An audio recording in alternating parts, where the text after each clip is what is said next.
আমাকে সুন্দর করে সাজা, এত সুন্দর করে সাজাবি যেন পাত্রপক্ষ দেখেই পাগল হয়ে যায়। তুই তো বিয়ার জন্য পুরো উঠে পড়া লাগছিস। আর কতদিন একা একা থাকবো, ভালো লাগে না। যেই ছেলেই আমাকে দেখতে আসছে, দেখার পরে এই ছেলের আর হদিসই থাকে না। আজকে যেই রকম ছেলেই হোক, ল্যাংরা লুলা খোড়া যেমনই হোক, এই ছেলের গলায় আমি ঝুলে পড়বো। সাজা, সুন্দর করে সাজা। মাশাআল্লাহ, কি মিষ্টি চেহারা। তা মা, তুমি কতদূর পড়ালেখা করেছো? আমি তো পড়াশোনায় সবসময় ভালো ছিলাম। আমাদের পরিবারের সবাই পড়াশোনায় অনেক ভালো। আমার দাদা পরদাদা সবাই অনেক পড়ুয়া ছিল। আমার দাদা যখন মারা যায় তখন ওনার বুকের উপরে বই ছিল, তো পড়ুয়া ছিল উনি। আমার আব্বার ইচ্ছা ছিল আমি এরোনটিক্যাল ইঞ্জিনিয়ারিং পড়ি। ওনার বন্ধু আবার এয়ারলাইন্স এর মালিক, তো তাই। দুলাভাই, এটা তো কোনো শুনিনি। আপনার কোন বন্ধু এয়ারলাইন্স এর মালিক? মানে কোন এয়ারলাইন্স? ওই আর কি, কাতার এয়ারলাইন্স এর মালিক। সৌদি থাকেন নাকি? ওনার ফ্যামিলি আপনার পরিচিত? হ্যাঁ, সবাই তো আমার আব্বুর বন্ধু। এইসব কথা থাক না। বন্ধুত্ব যে কারোর সাথে যে কোনো সময় হতে পারে, তাই না? মা, তুই কোন সাবজেক্টে পড়ছিস একটু বল। বাংলায় পড়েছি। বাংলা ভালো। চুপ কর, কথা কম। মা, তুমি কোন ইউনিভার্সিটিতে পড়েছো? আমার মার ইচ্ছা ছিল আমি নর্থ সাউথ ইউনিভার্সিটিতে পড়ি। আমার বড় মামা আবার নর্থ সাউথের মালিক, তো তাই। করিমুল্লাহ বাহার ডিগ্রি কলেজ থেকে পড়েছে। করিমুল্লাহ বাহার ডিগ্রি কলেজ? আপনারা একটু নিন না, বুলবুলি মা সবাইকে একটু আপ্যায়ন করুন। হ্যাঁ প্লিজ, নিন না নিন না। আপনারা আসবেন শুনে 20 কেজি মিষ্টি প্রিমিয়াম সুইটস থেকে নিয়ে আসছে। আপনারা কিন্তু রাতে খেয়ে যাবেন। হ্যাঁ, নান্না চাচাকে দিয়ে নিজের হাতে বিরিয়ানি রান্না করেছে, 5টা খাসি জবাই। রান্না বাবুর্চি আপনাদের আত্মীয়? আর নাই, তবে সেই নান্না না, আমাদের বাসার পাশে হোটেল আল ছালাদিয়ার বদিউল আলম নান্নু ওরফে নান্না বাবুর্চি রান্না। ছাড়া দিয়ে বস্তা দিয়ে যেটা দিয়ে ঢাকা, কোনো সমস্যা নাই। ওই নান্ন বাবুর্চির খেয়ে যাবো আমরা। কথা বলিস কেন? আমার মনে হয় কি, কোনো সিদ্ধান্ত নেওয়ার আগে ছেলে মেয়ে একটু আলাদাভাবে কথা বলুক। মানে সংসার তো ওরাই করবে, ওদের মতামতের একটা দাম আছে, তাই না? ফাইজা, যাও মা, ওদেরকে একটু ওইদিকে নিয়ে যা।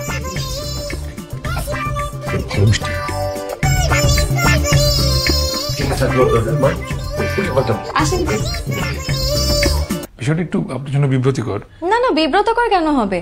এর আগে কত ছেলের সাথে কথা বলেছি। আপনি হলেন 2 ডজন, মানে 24 নাম্বার। 24 নাম্বার? হ্যাঁ, আপনি হলেন 24 নাম্বার। এর আগে 23 জন ছেলের সাথে এই রুমে বসেই কথা বলছি। মেয়ে দেখতে আসে, সবাই একটু আলাদা করে কথা বলতে চায় আর কি। এইভাবে করতে করতে 23 জন ছেলের সাথে এই রুমে বসেই আমি কথা বলছি। আর অনেকে তো আপনার মতন লজ্জাও পায়। মাঝে মাঝে প্রাইভেসির দরকার হয়, তাই আমি প্রাইভেসির জন্য গেট লাগিয়ে দিই। গেট লাগিয়ে গল্প করতে? হ্যাঁ, কত ছেলের সাথে ঘন্টার পর ঘন্টা গেট লাগিয়ে গল্প করেছি। আপনার প্রাইভেসি লাগবে, আমি গেট লাগিয়ে দিই। না না, কোনো সমস্যা হবে না, কেউ কিচ্ছু বলবে না, আমি গেট লাগিয়ে দিচ্ছি। প্লিজ দেখেন গেট।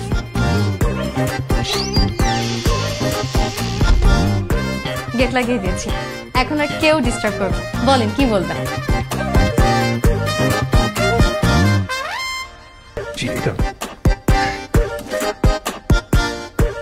কত দিলেন? 200 টাকা? এর আগে কত 2000, 3000, 5000 টাকাও দিয়ে গেছে, কিন্তু গেট লাগানোর পরে আজকে পর্যন্ত কেউ 200 টাকা হাতে ধরিয়ে দেয়। কথা কি বুঝে বলেন নাকি না বুঝি বলে ফেলেন? কেন, কি হয়েছে? গেট লাগানোর পর টাকা বেশি দেয়, কথার মিনিংটা কেমন না? কেন, কি হয়েছে? এর আগে কত গেট লাগালাম, কখনো তো কিছু হলো না। কতবার গেট লাগিয়েছি। আচ্ছা, আপনি কি ভাবলেন বলেন তো? ও, এইবার ছি ছি ছি ছি। দেখেন, এইসব জিনিসের সাথে আমার একদম কোনো সম্পর্ক নেই। এগুলো আমি পছন্দ করি না। যদি পছন্দ করতাম তাহলে এতদিনে কত প্রেম করতাম। আমাকে যে কত ছেলে পছন্দ করতো, আমি তো আসলে দেখতে শুনতে মাশাআল্লাহ একদমই খারাপ না। কত ছেলে যে আমাকে প্রপোজ করতে চাইতো, আমার বাসার সামনে শত শত ছেলে লাইন দিয়ে দাঁড়িয়ে থাকতো, বুঝছেন? কিন্তু আমি না কাউকে কোনোদিন পাত্তাই দিতাম না, কারণ আমি তো জানি আমি কারোর সাথে কোনো অ্যাফেয়ার করবো না। যদি অ্যাফেয়ার করারই হতো তাহলে এতদিনে কত কিছু করতে পারতাম, কিন্তু আমি কখনো এমন কিছু করতে চাইনি, বুঝছেন? আমি তো লক্ষ্মী মেয়ে, তো তাই। এই ধরনের কিপটা ছেলের সাথে তো আমার মেয়ের আমি বিয়ে দিব না। কি ধরনের ফ্যামিলি দেখছো? আরে ফকিরনি অবস্থা, অসম্ভব। আমি এই ছেলেটার সাথে আমার মেয়ে বিয়ে দেবো না। দুলা ভাই, ছেলে কিছুতেই কিপটা না। বুলবুলিকে 5000 টাকা দিয়ে গেছে। কি 5,000 টাকা দিছে? হ্যাঁ, আমার তো বিশ্বাস হয় না। বুলবুলি, এই বুলবুলি, এদিকে আয়। কি রে, ছেলে নাকি তোরে 5,000 টাকা দিছে? হ্যাঁ 5,000 টাকা দিয়ে গেছে, আরো দিতে চাইছিল আম্মা, বুঝছো, আমি নেই নাই। দুলা ভাই দেখলেন, ছেলে কিপটা না, ছেলে হচ্ছে মিতব্যয়ী। এই যুগে সংসার চালাতে গেলে মিতব্যয়ী ছেলেরই দরকার, বুঝছেন দুলা ভাই? আমি বুঝতে পারছি আপনার মনের সন্দেহ এখনো যায় নাই। আচ্ছা, একটা কাজ করি, বুলবুলি ছেলের সাথে কোনো রেস্টুরেন্টে বসুক, টাইম পাস করুক, আমরা দেখি না বুলবুলিকে ওই ছেলে কেমন ভাবে ট্রিট দেয়, তাহলে তো আমরা বুঝতে পারবো ছেলেটা কেমন। কি বলো আপা? আমারও তাই মনে হয়, ওরা রেস্টুরেন্টেই বসুক। আর দেখা করলেই তো আর বিয়ে হয়ে যাচ্ছে না, তুমি সবকিছুতে এরকম না না বলো। আচ্ছা ঠিক আছে, তোমার মেয়েরে বলে দিও কথা যেন একটু কম বলে। কথা এত বেশি বলে, কথা বলতে বলতে কোথায় কোন দিকে চলে যায় কোনো হিসাব নাই, মনে যা আসে মুখে যা আসে তাই বলতে থাকে, থামাথামির কোনো লক্ষণ নাই। আরে আমার কথা বলে কি, আমার বন্ধু নাকি এয়ারলাইন্সের মালিক, তা ওর বাপ রে বাপ কাতার এয়ারওয়েজ। আমার কি দোষ আম্মা, সেদিন দেখলাম আব্বারে কার সাথে যেন ফোনে কথা বলতেছে, তার কোন বন্ধু নাকি কাতার এয়ারলাইন্সে জব করে। ওই যে কাতার এয়ারলাইন্সে জব করে, বাদাই দিছে কাতার এয়ারলাইন্সের মালিক আমার বন্ধু। এই যে সব দোষ কিন্তু আসলে তোমার, তুমি যে মানুষকে এরকম বাড়ায় চড়ায় বলো, সেটা দেখে দেখে মেয়েটা শিখছে। এই বুলবুলি, তুই তুমি বাড়ায় বাড়ায় কথা বলিস না, হ্যাঁ, একটু অল্প স্বল্প বুঝে শুনে কথা বলিস, ঠিক আছে? বাড়ায় কথা বলি না, তোমার একটু বেশি কথা বলি। বেশি কথাটাই বলিস না রে বা। জি জি, ওয়ালাইকুম আসসালাম। হ্যাঁ, খুব ভালো হয়, খুব ভালো হয়, আমরাও তাই চাইতেছি। হ্যাঁ হ্যাঁ, জি জি, ওয়ালাইকুম আসসালাম। কি বললো? আরে মেয়ের মামা বললো ওরাও তাই চাইতেছে যে আবির আর মেয়ে যেন একটু বাইরে সময় কাটায়। আলহামদুলিল্লাহ, এই তো মেঘনা চাইতে বৃষ্টি। একটু লেট হয়ে গেল। It's okay. আপনি তো ঘামাচ্ছেন কেন? আরে আপনি কি ঘামাবেন, আমার মামা তো এর থেকে বেশি ঘামায়, এত বেশি ঘামায় যে বালতিতে বালতিতে ঘামবে। আমাদের পাশে কোনো টিস্যুই থাকে না, সব ওনার ঘাম মুছতে মুছতে শেষ। আমাদের মধ্যে অবশ্য সবাই অনেক বেশি ঘামায়, এই যে দেখেন না, আমি এসির মধ্যে বসে ঘামাই। ওয়েটার, এত গরম এখানে। পানি আছে? স্যার পানি হলো স্যার। একটা পানি, কত? 20 টাকা স্যার। ডিসকাউন্ট হবে না? সরি স্যার, আমাদের এখানে পানিতে ডিসকাউন্ট হবে স্যার। ও আচ্ছা, তাহলে ওই যে গ্লাসে। আপনি এই পানিটা দিন, আমি বাসা থেকে নিয়ে আসছি। বাহ, আপনি সাথে পানি ক্যারি করেন? হ্যাঁ। ভালো অভ্যাস তো, ভালো মিতো ভাই। Thank you. অবশ্য আমরা সেরাটনে গেলেও সাথে করে পানি নিয়ে যাই। সেরাটনে? হ্যাঁ, আমরা তো প্রায় সেরাটনে যাই, সেরাটনে গেলেই সাথে করে ব্যাগে সব সময় পানি থাকে। জানেন, আমার বাবা সেরাটনের মালিকের বিজনেস পার্টনার। বাহ।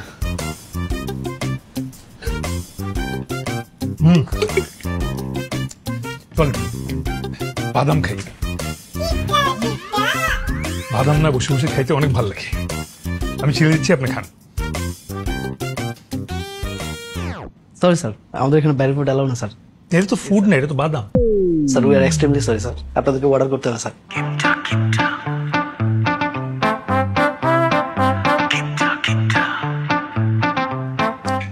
করতে হবে? জি please.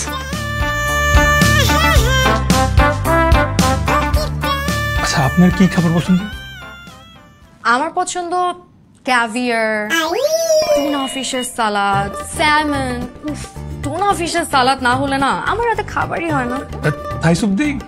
Thai soup, Thai soup সবচেয়ে মজা থাইল্যান্ডে বসে খেতে। পাতায়া বিচের মধ্যে থাই স্যুপ খেতে কি যে এক্সাইটিং।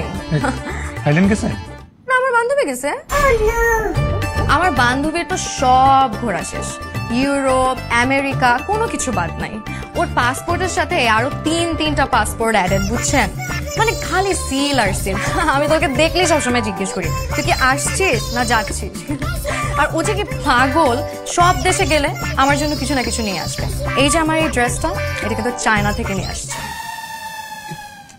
চায়নাতে সালোয়ার কামিজ পরে? হ্যাঁ, তো চায়নাতে কি বাঙালি থাকে না? আপনি তো দেখে কিছুই জানেন না। চায়নাতে 1 কোটি বাঙালি থাকে। 1 কোটি? হ্যাঁ, 1 কোটি না হলেও 50 লাখ তো হবে। এর নিচে নামবো না।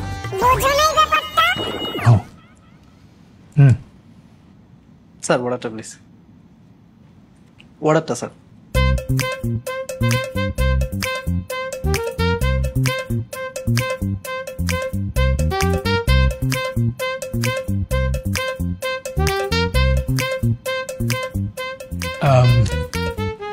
থাই স্যুপ স্যার আর শেষ।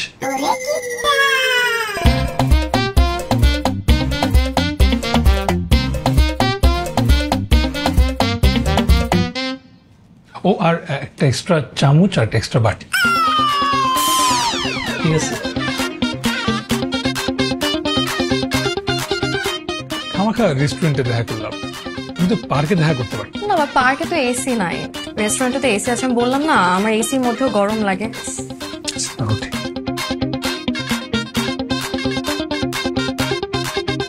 Thank you.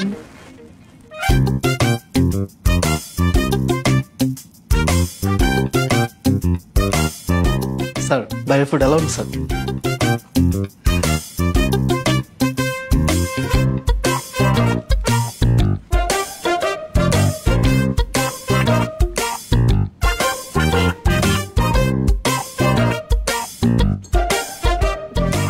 বেশিটা আপনি খান। থাই স্যুপ এগুলা কি খায়? থাই স্যুপ তো মজা হচ্ছে থাইল্যান্ডে। আমি আপনাকে বললাম না, যদি ওয়ার্ল্ডের বেস্ট থাই স্যুপ খেতে চান তাহলে আপনার থাইল্যান্ডে বসেই খেতে হবে, রেস্টুরেন্টে বসে খাওয়া যাবে না।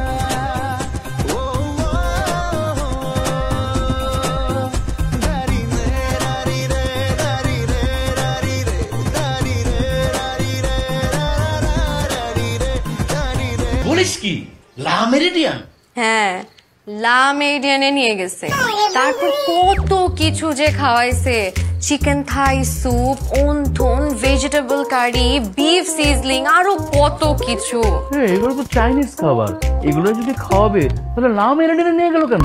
আরে তুই চুপ থাকতো, বল না আর কি কি বললো? ছেলের তো নিজের বিজনেস মা, গুলশানে বিশাল ফ্ল্যাট, বুঝছো, বিশাল অফিস, 5 লাখ টাকা খালি মানুষকে স্যালারি দেয়। দুলা ভাই আপনি কি বলতেছিলেন যে ছেলে কিপটা? ছেলে তো বিরাট বড় লোক। আচ্ছা ছেলের বাবা তো আমাকে সবকিছু বললো না?